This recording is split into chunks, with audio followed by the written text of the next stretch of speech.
done to ensure that it doesn't leak. Shame again. Shame! The toxic tailings were designed to leak, and this is why, as much as we're here today to talk about charging Imperial Oil for its cover-up of the leak, for the leak itself, we're also here because in general, we need to have a conversation about how are we going to clean up all the toxic tailings. Right. Okay, we'll do a few more chants, and then I think we'll be able to just wrap this up in a good way. We'll do the other one. Okay. When Indigenous rights are under attack, what do we do? Stand up, fight back! When clean water is under attack, what do we do? Stand up, fight back! When clean air is under attack, what do we do? Stand up, fight back! When Indigenous rights are under attack, what do we do? Stand up, fight back! When Indigenous communities are under attack, what do we do? Stand up, fight back! When human health is under attack, what do we do? Stand up, fight back! What do we do? Stand up, fight You are now watching People's Opinions on Popular Topics. Well, to be honest, not really right now. Frogger, I hear, is the latest when I listen to the radio. He's definitely out. I started the 7th of last month protesting. Canada's oil sands are a type of unconventional petroleum deposit. Oil sands are either loose sands or partially consolidated sandstone containing a natural occurring mixture of sand, clay, and water, soaked with bitumen, a dense and extremely viscous form of petroleum. In Canada, oil sands production in general and in situ extraction in particular are the largest contributors to the increase in the nation's greenhouse gas emissions from 2005 to 2017, according to Natural Resources Canada. Because the cost of production is so much higher at oil sands petroleum mining operations, the break-even point is much higher than for sweeter, lighter oils, like that produced by Saudi Arabia, Iran, Iraq, and the United States. Oil sands productions expand and prosper as the global price of oil increased to peak highs because of world events. The boom periods were followed by the bust, as the global price of oil dropped during the 1980s and began in the 1990s, during a period of global recessions, and again in 2003. There are numerous deposits of oil sands in the world, but the biggest and most important are in Canada and Venezuela. With lesser deposits in Kazakhstan and Russia, the total volume of non-conventional oil in the oil sands of these countries exceeds the reserves of conventional oil in all other combined countries. Vast deposits of bitumen, over 350 billion cubic meters of oil in place, exist in the Canadian provinces of Alberta and Saskatchewan. If only 30% of this oil could be extracted, it could supply the entire needs of North America for over 100 years at 2002 consumption levels. These deposits represent plentiful oil, but not cheap oil. They require advanced technology to extract the oil and transport it to oil refineries.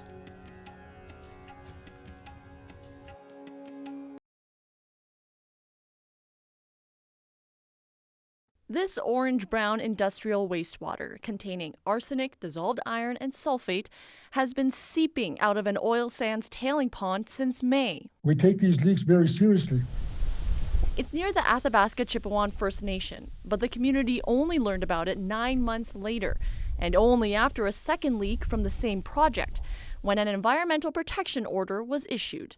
In that case, 5.3 million liters of industrial wastewater, more than 2 Olympic-sized swimming pools, overflowed from a water drainage pond. We have land users in the area that hunt fish and have harvest animals that could have been exposed from these deadly toxins. The chief says he's met with Imperial Oil executives several times since the spring. Each meeting was an opportunity where they could have come clean, but they chose to hide the fact from us and over again. Imperial Oil says there's no indication wildlife or vegetation have been impacted. Small comfort for some. Imperial Oil has submitted plans to contain, remediate, and monitor the incidents. But Adam says the community is doing its own surveillance now. It's going to take Imperial a lot of hard work and good efforts to make sure that the trust that they could build back up with us again. In a statement to CBC News, the company says it regrets its communication did not meet the community's expectations and promises to improve them. The First Nation is calling for concrete action from the provincial and federal governments, but so far they've only received a commitment to monitor the situation.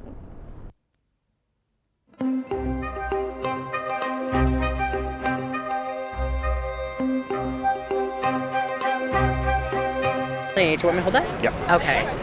So my name is Tori Kress. I'm here with the Environmental Defence Canada. They're an environmental group, and so are we. We are an Indigenous-led, Keepers of the Water is an Indigenous-led environmental group.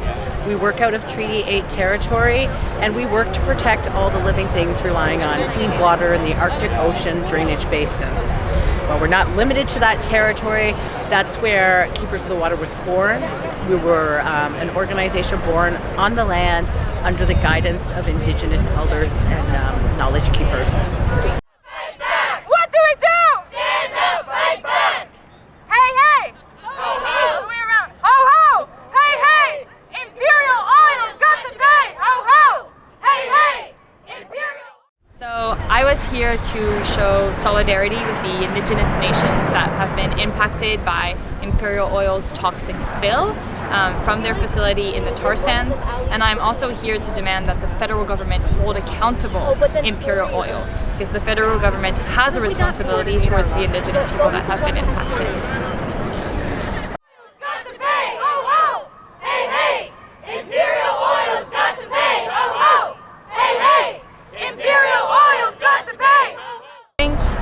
But the reason we had to do it so fast is because we only learned about the hearings being officially today and Imperial officially being in there right now as we speak. Yeah, the CEO and some of the executives are right now in the West Block, so right next to us, and it was really important for us to actually be there on this day, which is why we had a short turnaround. Those things aren't made public in advance. So given the preparation, we knew that we wouldn't have huge crowds, but what was important was that we still showed up, still stood up and made sure that these kinds of events don't just go unrecorded, unnoticed by the rest of the public. Hey, hey! Imperial Oil's got to pay! Ho, ho! Hey, hey! Imperial Oil's got to pay! Ho, ho! Hey, hey! Imperial Oil's got to pay! Ho, ho! Hey, hey! Imperial. We want the federal government to start by enforcing the laws that are in place to protect the environment and people. So if there are things they could do under the Fisheries Act, like prosecute Imperial Oil under the Fisheries Act, we also want them to respect some of the demands that the nations have been making for actually more than a decade. For example, they've been asking for a fully funded health study into why there are so many rare cancers downstream of the tar sands. That health study has never been done.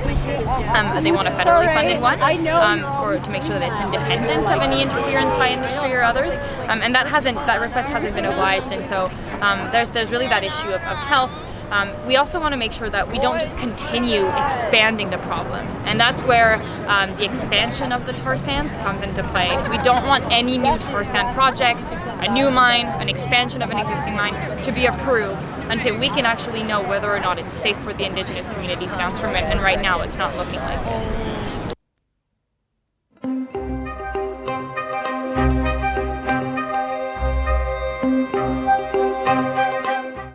We are trying to raise awareness about the toxic tailing issue that's grown out of control. Tailings, the amount of they call them ponds as if they're ponds when they're really huge, massive lakes.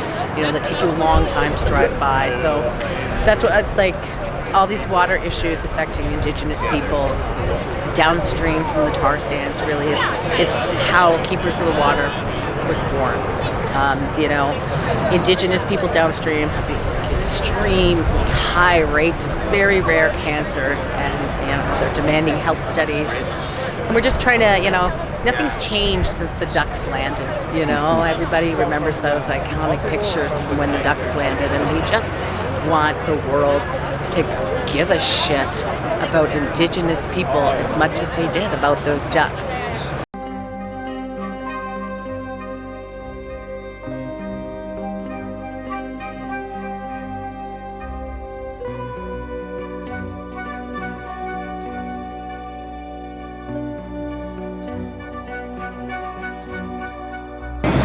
I've also had conversations with some of the elders that talked about who lives closer to the ponds, who talked about respiratory difficulties and illnesses, or folks talking about different issues around reproductive health.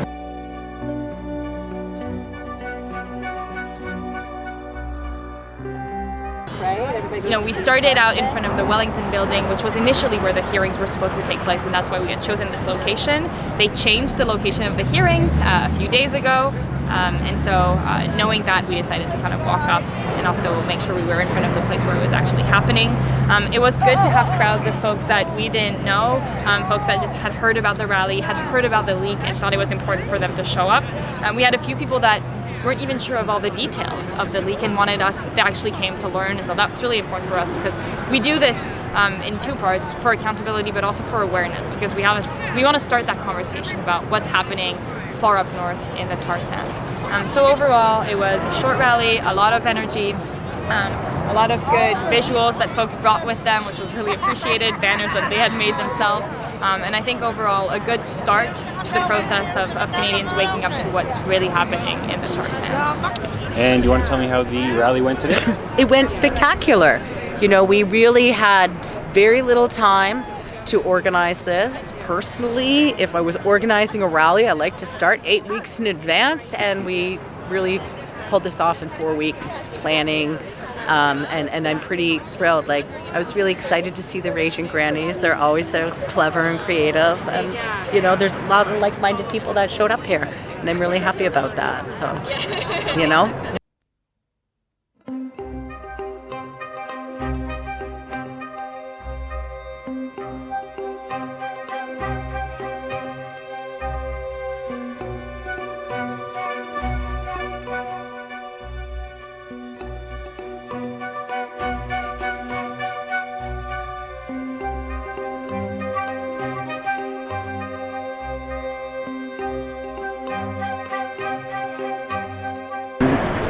Do you have much experience as an MC? I have been involved in quite a few youth-led climate rallies, but not as an MC, no. Oh, you did a very good job. Thank you so much, that's really nice. Was there a lot